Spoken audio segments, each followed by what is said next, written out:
యెరూషలేము ప్రాకారాన్ని తిరిగి నిర్మించేటప్పుడు 10 ద్వారాలు 10 గుమ్మాలు పెట్టడం జరిగింది. ఆ 10 గుమ్మాల గురించి నెహెమ్యా గ్రంథం 3వ అధ్యాయంలో స్పష్టంగా వ్రాయబడింది.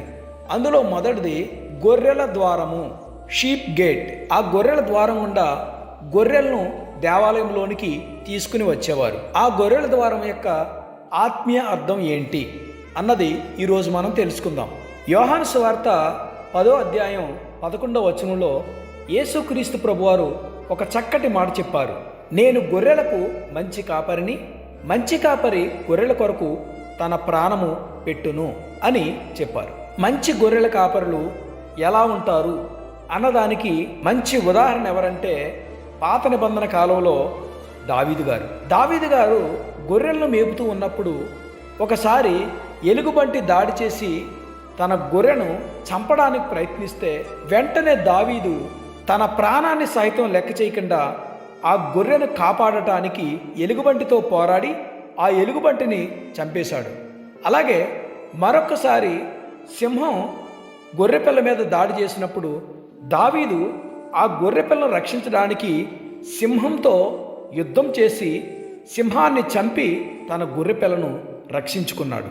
అంటే దావీదు తన గొర్రెను కాపాడటానికి తన ప్రాణాన్ని సైతం లెక్క చేయకుండా శత్రువుతో, ఎలుగుబంటితో, అలాగే సింహంతో కూడా పోరాటం చేశాడు. అది మంచి గొర్రెల కాపరి యొక్క లక్షణం.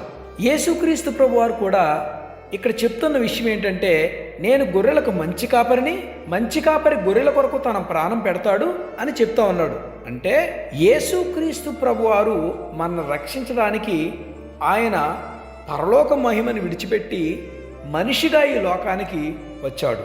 అపవాది యొక్క, శత్రువు యొక్క పన్నాగముల నుండి మనల్ని విడిపించడానికి యేసుక్రీస్తు ప్రభువారి లోకానికి మనిషిగా వచ్చాడు. అలాగే సమస్త మానవాళి యొక్క పాపములు కూడా తన మీదే వేసుకున్నాడు.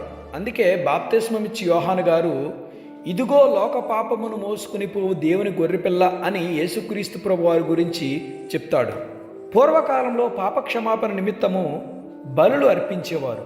ఇక ఆ బలులు అవసరం లేదు. ఎందుకంటే యేసుక్రీస్తు ప్రభువారే వదకు తేబడిన గొర్రెపిల్లగా మన పాపములన్నీ ఆయన మీదే వేసుకుని ఆయనే కలవరి శిలువలో మరణించి మరలా 3వ దినాన తిరిగి లేచాడు. ఈ గొర్రెల ద్వారము యేసుక్రీస్తు ప్రభువారి యొక్క శిలువ మరణానికి సాదృశ్యంగా ఉంది.